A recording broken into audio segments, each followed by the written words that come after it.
So this is abbreviation challenge part 2. First, National Police. Pass. National Philippines. Pass. Unsa na? Tagalog? English. English. No problem.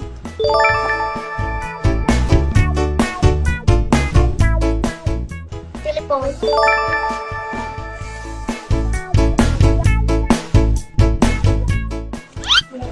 Joe? Ha? Joe? No. Just kidding.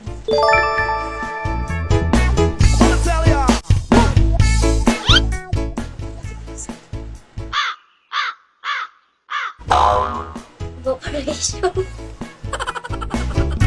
Well, get the pass.